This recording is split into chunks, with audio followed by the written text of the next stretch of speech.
Hey guys, it's your host Julian. This week I'm sitting down with one of my favorite guests and people of all time, Linda Simensky, and we're chatting the early days of Nickelodeon and her career.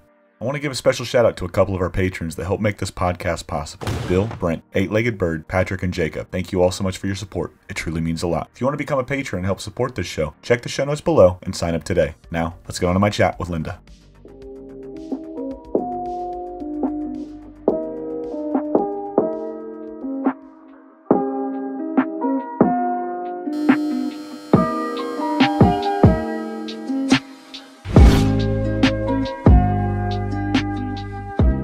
I asked you to come back because I heard a great podcast that you were on and you told some amazing stories about your time at Nick. So I figured we could take that metaphorical DeLorean and go way back to where your career first started and talk about your time with the Orange Splat, Nickelodeon. So how do you get to Nickelodeon? Well, that's a good question. So this is sort of a there, this there's a real story here. My my summer job the year after sophomore year of college was at Warner Brothers in New York. And it was they had an East Coast story department for their film division. And it was basically where I realized that I really wasn't cut out to work in film, that it was TV that I wanted. So it was good to find that out. And I had an interesting summer. I filed a lot of things and read a lot from the slush pile and, met some interesting people and went to some cool screenings. And like I said, realized that the film industry was not going to be where I ended up. So that was all good to find out. Um, my last week in New York that summer, I was on the elevator with a woman who turned out to be the HR person for what at that point what was called Warner Amex Satellite Entertainment.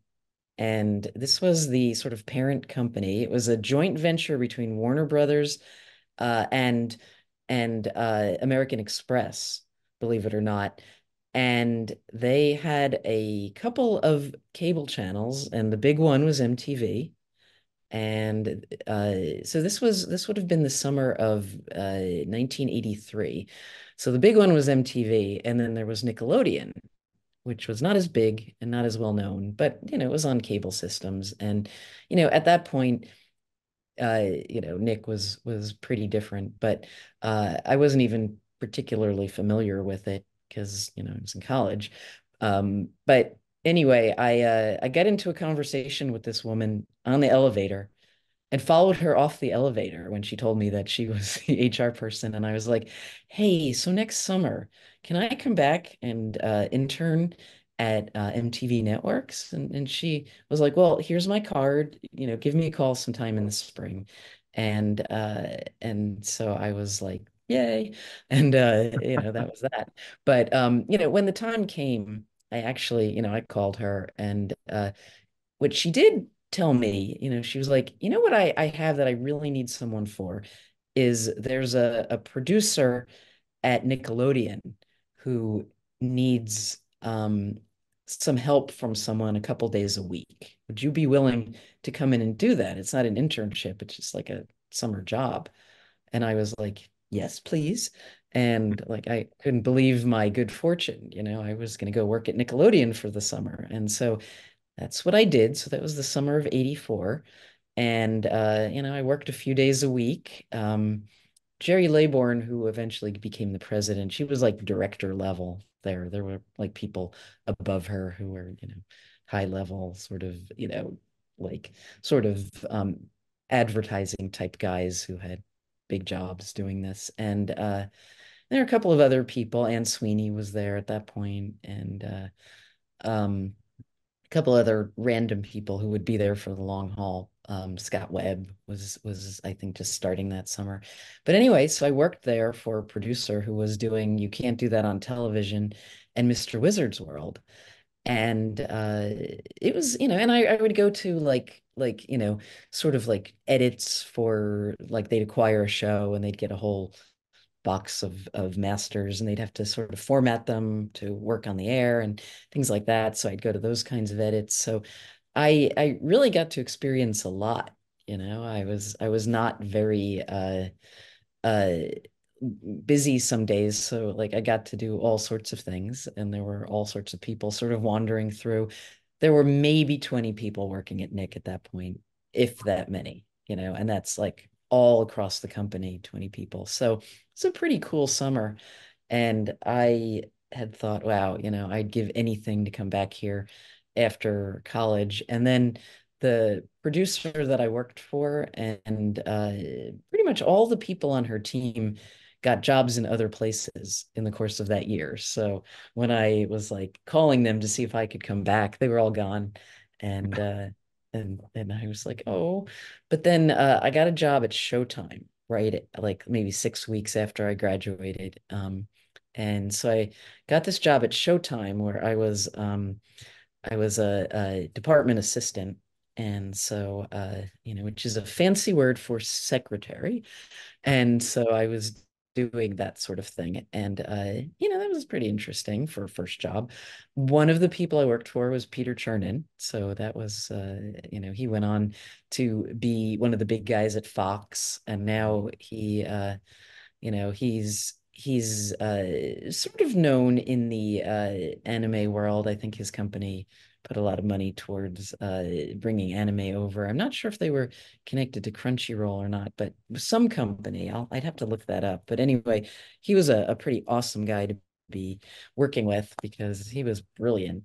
And a couple other random people that I worked with in those years who were all pretty nice people. And so I worked there for a year, a little over a year at Showtime. And then someone at MTV tipped me off that Nickelodeon was going to be hiring some schedulers.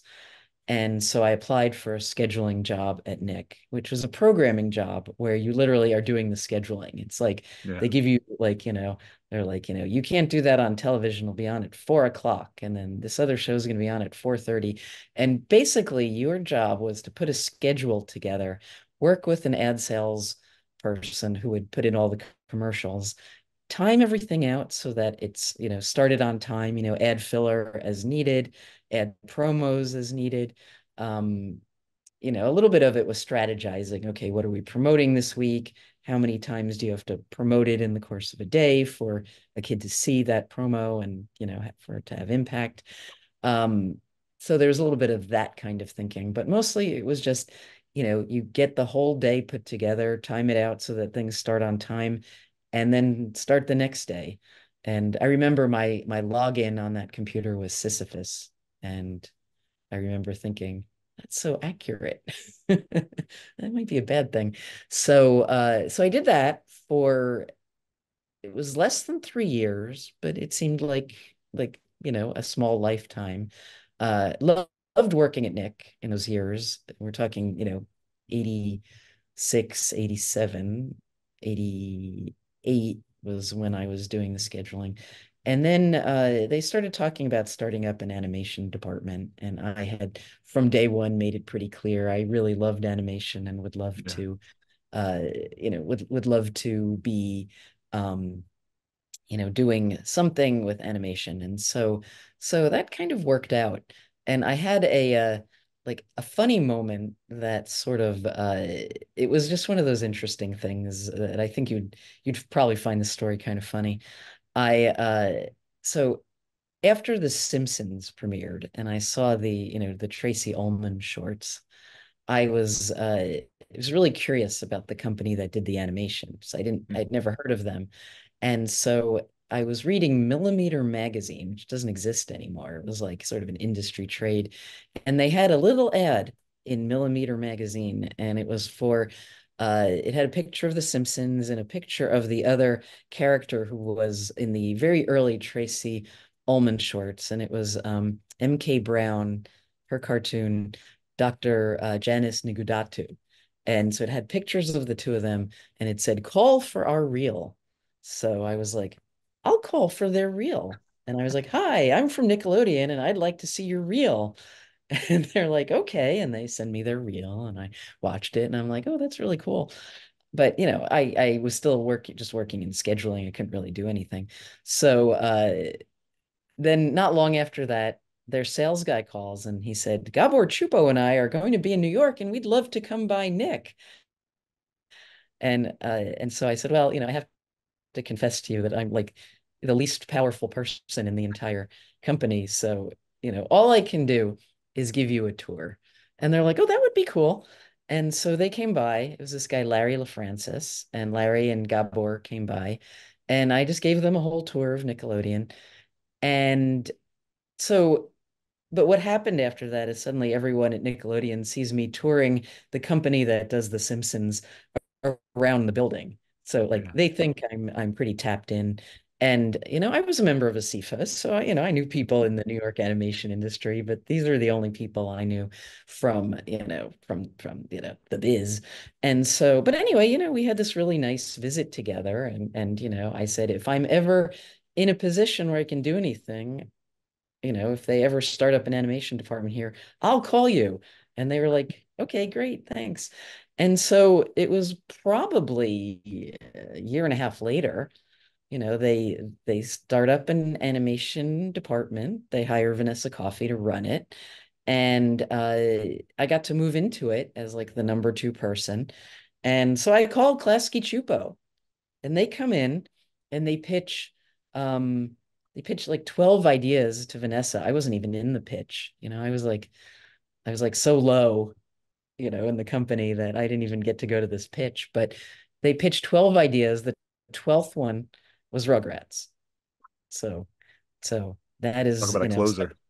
yeah, so I would say I'm like a connector in that way. I may not have made the big moves, but I made the little moves that made the big moves happen. So that was kind of my claim to fame for a while was that, I brought Klasky Chupo in and they pitched Rugrats, and that was one of the early pilots that we did. And then there were other pilots at that point that we're talking about 1989 at this point, 1989, 1990 thereabouts, and that's when I moved from programming into animation. So that's basically the trajectory of it. So it was I always think back, it was like there were a couple of red X's on the ground, and I stood on the red X, and the thing fell on me, and I took it and I ran to the next red X, and then the next thing fell on me, and I just grabbed that. And, so it was like a little bit of luck and a little bit of timing and a little bit of being an animation fanatic and like, just like wanting to see all the animation. This is before people really had like lots of tapes of animation, just the Jerry Becks of the world had lots of animation and the rest of us did not. Yeah. So, I would read the movie listings of every place and see if anybody was running any sort of animation, and I would go and watch it on the weekends or at night. And so every bit of animation that passed through New York, I would go and see. So I was like just learning a lot from seeing a lot of things and reading as much as I could, which was there was actually very little written about animation back then. But I was really interested in the film board. So, I would write to the film board like while I was still in college, like, hi, I'm a big fan. Do you have any information about the film board that I could read? And they'd send their little booklet about the film board. And so I was, nerdy and sort of obsessed. And I think I was just so excited that there was animation that was for adults. And I was so excited that, I could go now and watch, Looney Tunes on the big screen at MoMA when they were having their big Bugs Bunny retrospective there, and I was sort of like, showing up at all these events, the one woman in the entire place. Maybe there'd be a couple of others, maybe Candy Kugel was there, but not many of us. And all the guys, all the, male animators and cartoonists would be like, hello. And but I was so goofy, but so committed to animation. And so, I'd go to anything that was about animation. And, this was back in an era where like Chuck Jones would show up somewhere to sign, like those cell sort of Series Cell type things that he was selling at the time. And, there'd be 20 people there Mm. and he'd know half of Jesus. them. And so, because like animation was not cool in 1985. It was just not. And so, we had it to ourselves. And so you could do things like that. So that's how I met a lot of people, and that's how I met Chuck Jones and things like that, just sort of showing up.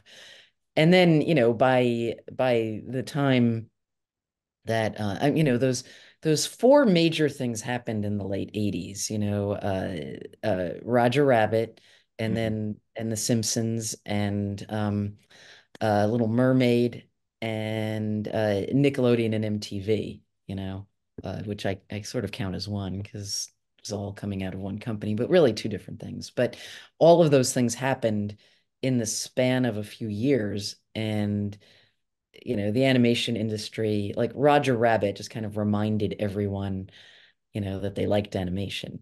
And, like everyone started wondering why they liked it so much and why was it so bad in 1987 or 88, why wasn't it good anymore? And so that was a big motivation for Nickelodeon to sort of go back and think about, what they did in the 40s that made it so good and what we needed to do, which was, give the creators a little more control. And so that was all happening at that point. And so I had a, front row seat for all of those kinds of decisions. And, I got to be there when, all these interesting things were happening. So it was pretty exciting. We made like 8 pilots back in that period. And three moved ahead. Rugrats, Doug, Ren and Stimpy all made it to series. A couple of the others got some intensive development and didn't quite make it out of there, but we made a couple of things that weren't very good. We made something called Weasel Patrol, which was a pretty funny comic book that we somehow turned into a not very funny animation. And yeah, it was like you could look at the three pilots or the three shows and say, wow, they really knew what they were doing. But you could look at all 8 pilots together and say, oh, they got lucky. You know, they sort of knew what they were doing, but they also didn't know what they were doing. And we were all learning. We were all learning. And that was like something that really permeated everything we did. It was like if we got it right, we could save animation, we could reinvent animation and, do great things. If we screwed up, we were just like all the other people who said, we're going to change animation and then didn't. So we felt a lot of pressure on us, and that was why everyone was always stressed out. So that there you have it. Those are the early years. That's how it worked. So so yeah, it's a long story, huh?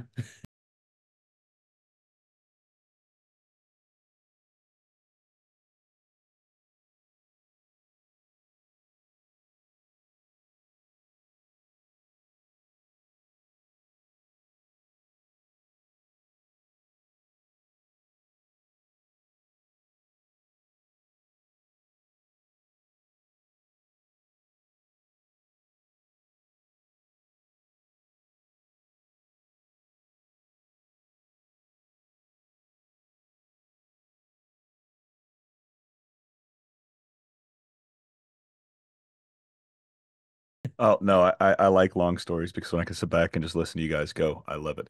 There was a couple things I wanted to ask you. One of them is more of a hypothetical.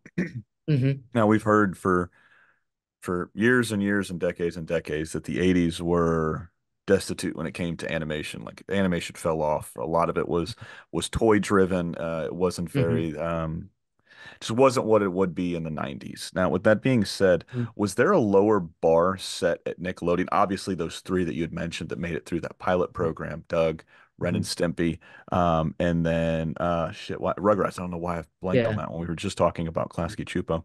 Hmm. Um, but did it seem or did it feel like the bar was set lower because of the cartoons in the 80s? No, no, I would say the opposite. I would say the bar was set so high that most people in the animation industry did not believe we would achieve what we said we were going to achieve. Hmm. Um, I remember saying to someone that, we were looking to do creator-driven animation. We wanted it to be really funny. We wanted it to be gag-driven. We were really influenced by Bugs Bunny and the Warner shorts, and we wanted it to be different. We wanted things to be made differently and to look different, feel different, and we wanted the animation on Nickelodeon to be really sort of just like something kids would love, and people would be like, yeah, right, we've heard that before. Good luck Yeah. around, you know. And I think people set the bar low for us, but Jerry Laybourne kept the bar really high. It was like, this has to be really funny to kids, and this has to be really like good quality animation, and it should not look like everything else, and it should not be feel like it was factory made, and it should not be toy driven, and and it was to the point where like we didn't even really want to work with people who had a lot of experience, because we felt like their experience would probably be in something that wasn't quite right for us. So we really set out to look for people who just had really different sensibilities. And that was what really helped with Rugrats was, Klasky Chupo just had a really different sensibility. And the writers were, like writers who worked for Gracie Pictures, the people that were uh like working on Simpsons related things with them, people that they met through that company that were coming over to work on Rugrats, and then people, independent filmmakers like Craig Bartlett, who was the story editor on the first season of Rugrats. Hmm. And that was the goal. It was like, let's get all those independent film people in, and let's get all those like sort of disgruntled, unhappy industry people who just really, they have their own style. And it's sort of like, who are the Tim Burtons of TV? And Hmm. who are these people sort of toiling in animation, but they have their own ideas and their own styles, and they just want to do a thing with them, and the thing that they want to do would be really funny and work for kids. And so it was a pretty demanding goal. And and like I said, and when you told people about it, they were like, that's cool, but you're never going to pull that off. And people just felt like enough people had tried to do different things, and it always just ended up doing the same thing.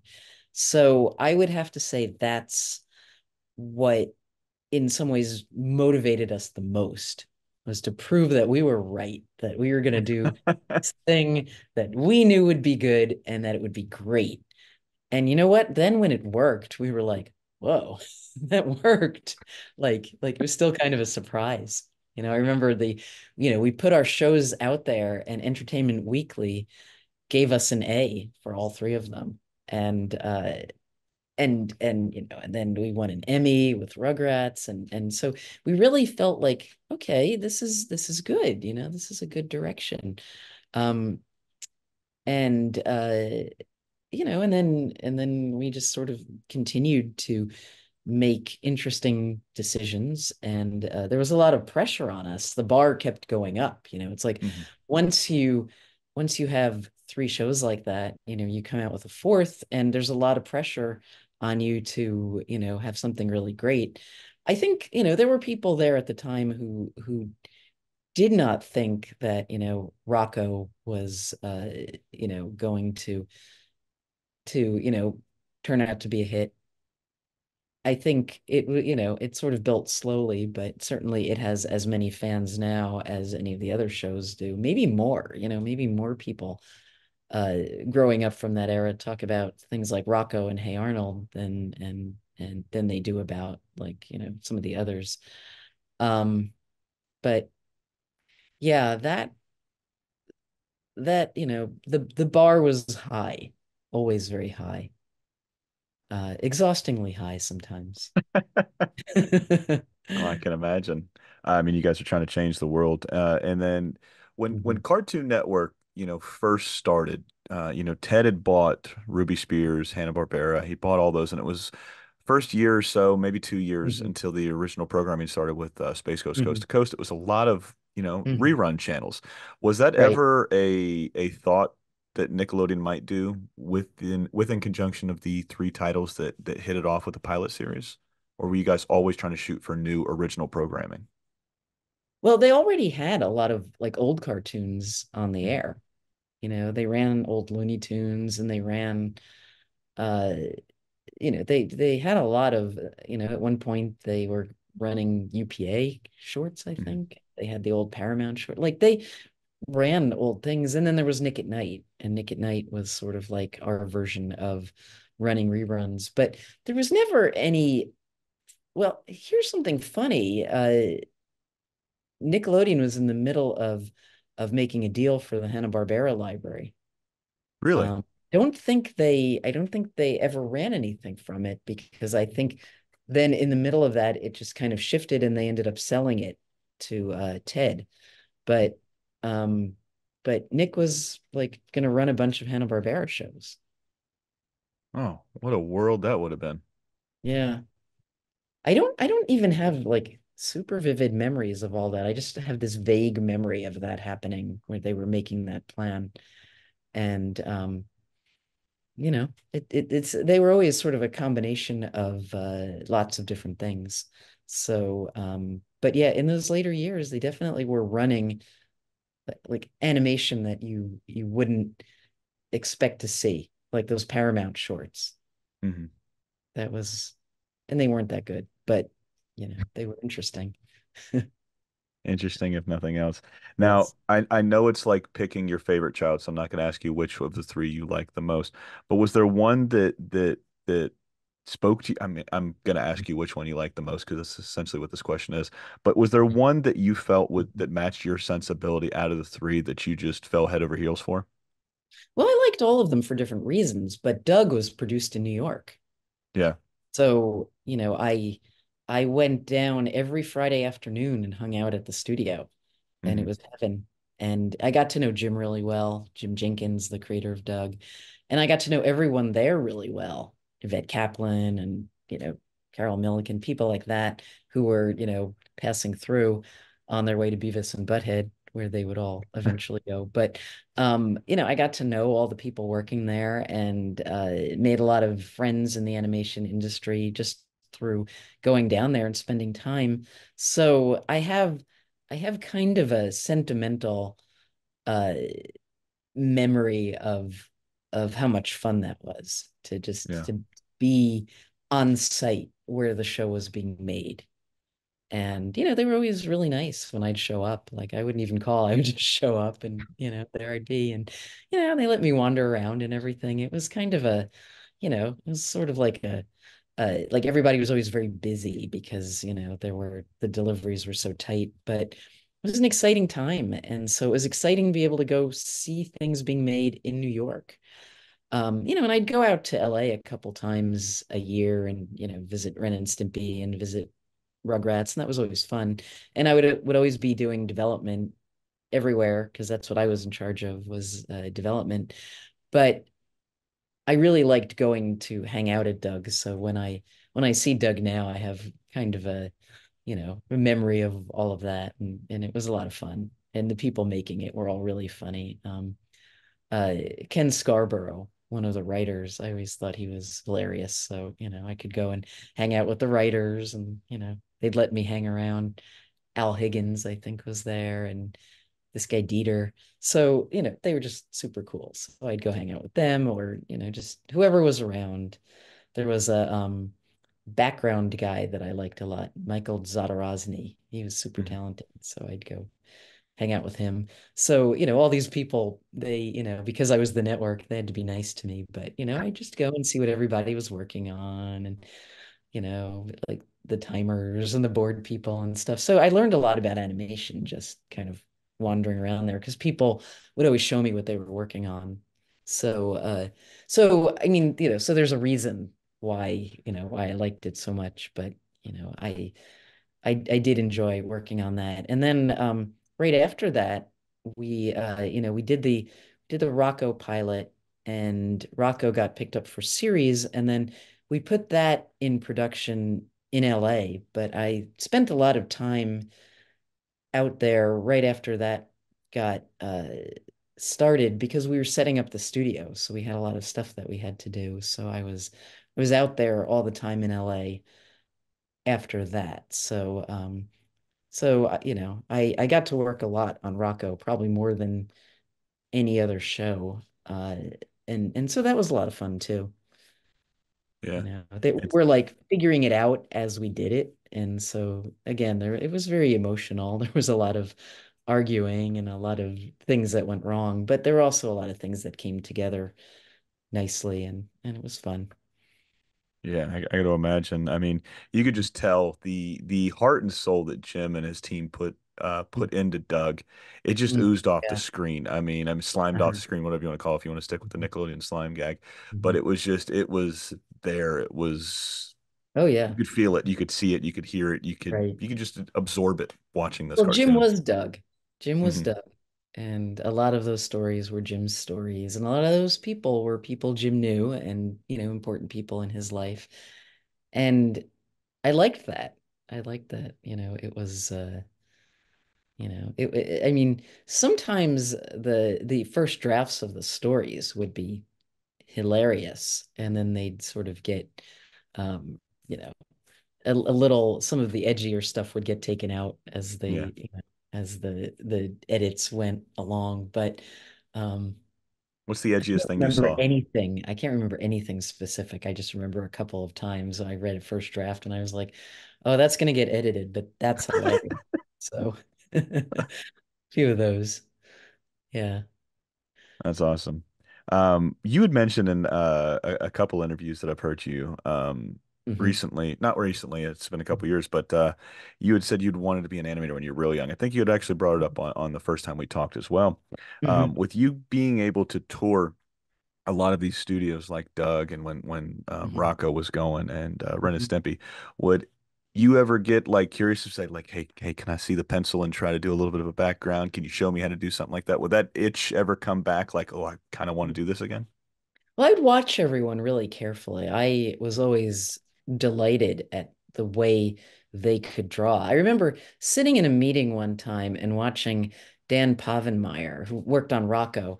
He was just Mhm. like doodling something on a yellow post-it. And, afterwards, it was the most sort of like photorealistic drawing of whoever he was drawing a picture of that I'd ever seen in my life. And this was just like you know, a thing he doodled and just like left on the table.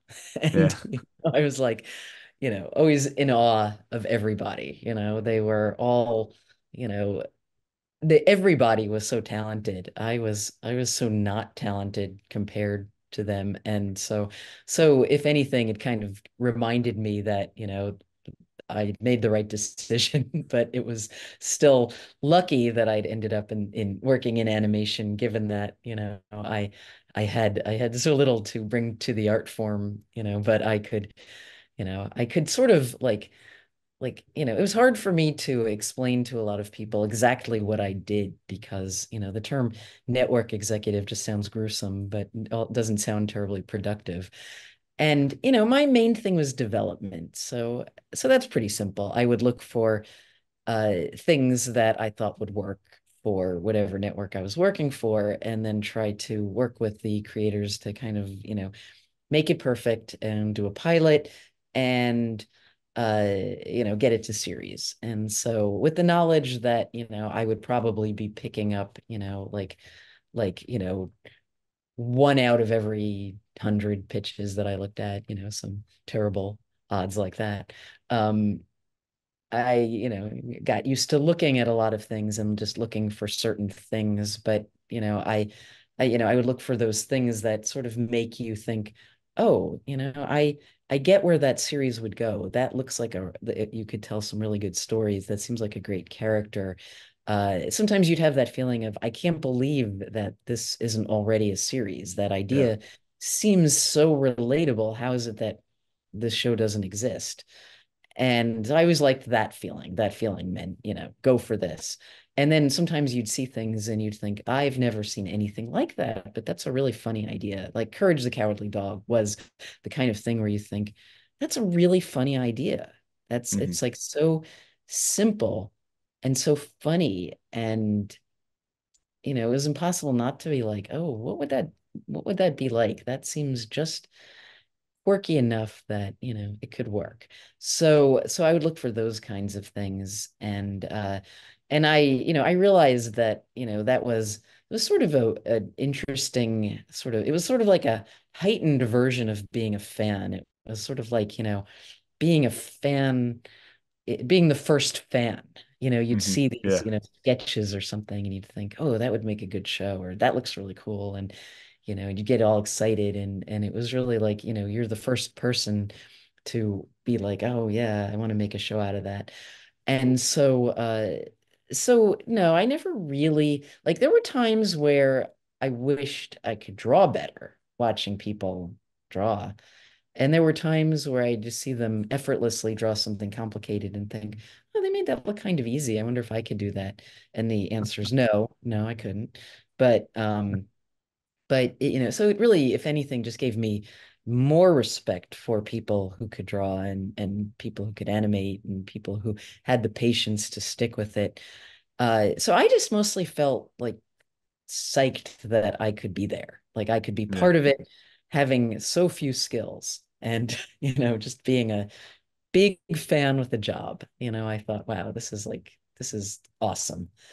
And so that was, that feeling, kind of lasted for many years. Hmm. So yeah, I I like sometimes I would doodle little comic strips for people and they would think they were funny, but I think Yeah. they thought my drawing was funny because, it was so bad. But Do we have an but Art of Linda book coming later this year? Is that what you're telling oh us? no, no, we don't. But From the yeah, desk of it's, Linda. That could be the name but of it. it was funny because I would sit and doodle in meetings at Nick, and people would come up to me afterwards and ask for my notes, and I would just give them to them because I would like draw roller coasters, and I would like just draw whatever big thing was on my mind. And I think nobody else had the nerve to just sit down with a big piece of paper and get working, you know. And like everyone else was like serious about their jobs, and I was like, I'm going to be drawing in this meeting.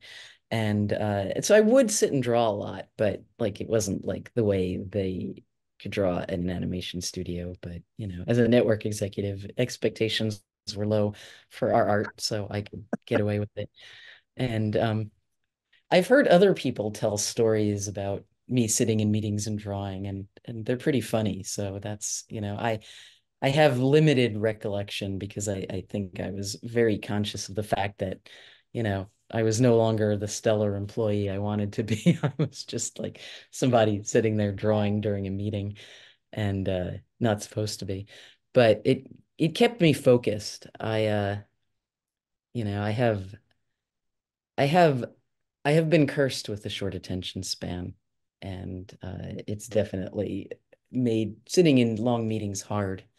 But it's just one of those things. I've accepted it, you know. Sometimes you got to. And when you were talking, there's one thing that I thought as soon as you said it, you were Mhm. always looking for that X factor of a show. What made this different from this one? What made this one pop? Why was somebody going to sit down with a short attention span? Because I have that same short attention span. The reason I love animation is because the same reason I love the NBA. It's quick. Boom, Mhm. boom. Yeah, There's something always yeah. happening, and it keeps Yep. my attention. So it's always something new. So that's why I connect with it. Other than the medium is beautiful, the voice acting is stellar, the Mhm. stories are fantastic. It's just like there's always something new happening. So it sounded like that's what you were looking for too with these shows. What's new? What's good? Mhm. What's going to sell? But what makes this show Doug? What makes Doug Doug? And you found that. Mhm. What makes Rugrats Rugrats? You guys found that. Mhm. So you're really good with finding the X factor of a show. Now, when you were walking through the studios, did you ever Mhm. flash back to what little Linda would have been like, being that little girl, like, oh my God, I'm getting to live a dream. I'm getting to be around animation in some form. Yeah, yeah. I feel like li little Linda is kind of like built in, you Hmm. know. Yeah. I'm still a large percentage little Linda, Yeah. and it's funny because I all the time, even now, I still have moments of like, I can't believe this. And so, I'm like sort of in a perpetual state of like, I can't believe I'm here. I can't believe I'm doing this. This is so cool. And yeah, the time that I felt I was most aware of the 8-year-old in me or the 6-year-old in me was the one time I got to go to the Oscars, and this was a very exciting thing. It was so Courage the Cowardly Dog, the pilot, had gotten an Oscar nomination, which is Mhm. great. And Fred Seibert was going from Hanna-Barbera, and Betty Cohen had been invited from Cartoon Network, and she couldn't make it, and Mike Lazo couldn't make it. So they came to me and they're like, "Can you go to the Oscars on our behalf?" And I was like, "Oh yeah, sure." Yeah. And I couldn't believe that alone that I was going to the Oscars.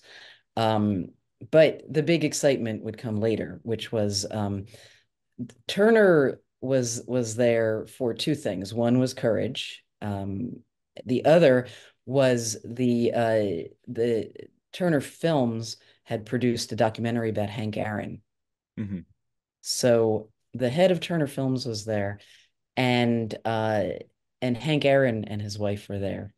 Wow. And um and I Hank Aaron was a very big deal, the probably like one of the 2 years that I was really into baseball as a kid. And I was a Mets fan, but I was also a big Hank Aaron fan. And I was, I guess, that was like what, 73, 74. I can't even remember now, but like there was this, the 6-year-old, the 8-year-old in me was Hmm. like, okay, you're at the Oscars, you're at the dinner afterwards, you are sitting next to Hank Aaron. He's not talking to you because you're both, he's shy and you're tongue-tied. Um, oh, look, he's talking to Robin Williams now. Huh. And, Oh, wow. one by one, each person's coming over to him and being like, 714. And so I was just like, wow, he must have to put up with this a lot. And then I'd go back to, oh my God, but I'm sitting next to Hank Aaron, and who again was paying no attention to me, but I was just sitting there just in utter disbelief. The other funny thing was the woman who ran Turner Films. Um, she that was the night that I met her, and she was great. Her name was Pat Mitchell. She's very supportive of me, and she went on to be the president of PBS after Turner Films. Wow. So, so in case you're ever wondering how I made my way to PBS, it involved a call to Pat Mitchell, the only person I knew at PBS, and saying, "Do you think I'd be a good fit for that job?" And and she was like, "Really? I would not expect you to be interested in coming to PBS, but yeah, sure." And Why, that why, was why would she say that? because I was so into cartoons and PBS was so Yeah. sincere. And I wanted to bring my version of cartoon making to PBS and see if I could make educational cartoons that were fun and funny. So that was my goal. But she set me up. So she hooked me up with the head of programming. So I was always eternally grateful to her for that. But anyway, that was the night I met her, and that was the night I met Hank Aaron. And the 8-year-old in me was just like, oh my God. So yes. So every animation studio I walk through, even now, every person that I meet that does cool stuff, I'm still like, wow, I can't believe this. So I think it's that level of wonder that kind of gets you through these jobs because, they're hard. You're saying no to people all the time. Hmm.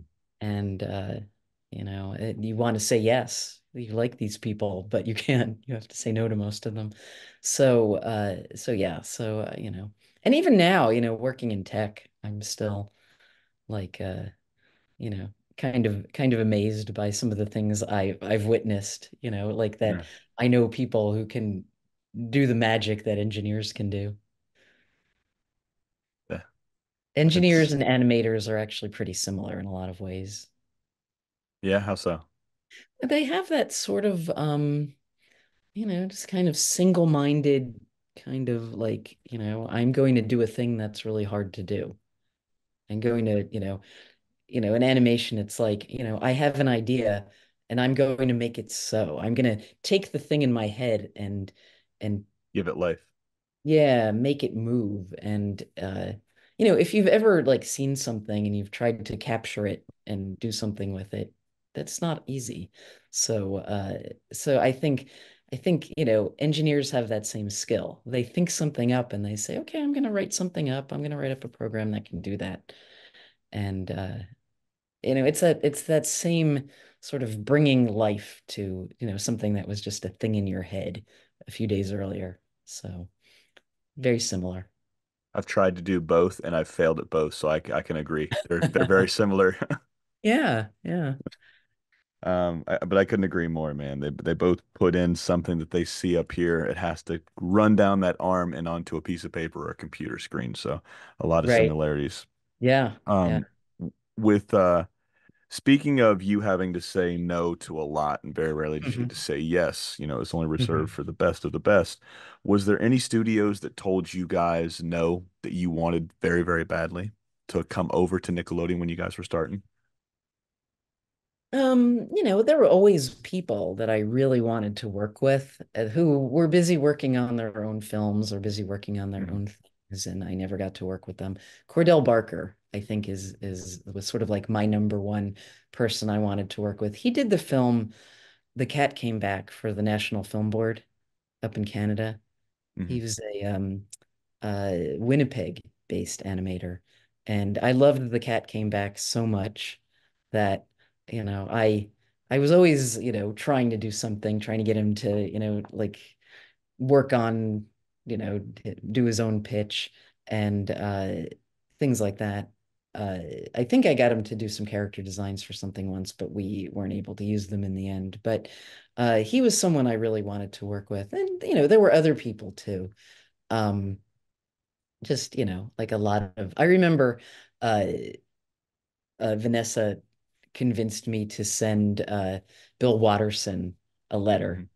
saying that we wanted to do uh, Calvin and Hobbes's animation, and I said he's never going to do this. I've read all the interviews with him, and he always says he's never going to animate Calvin and Hobbes, and she's like, write the letter.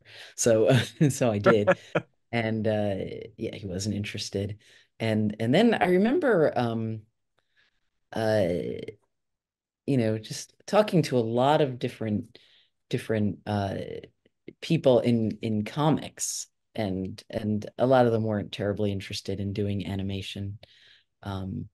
My favorite person in comics at that point was the guy Lincoln Purse who was doing Big Nate.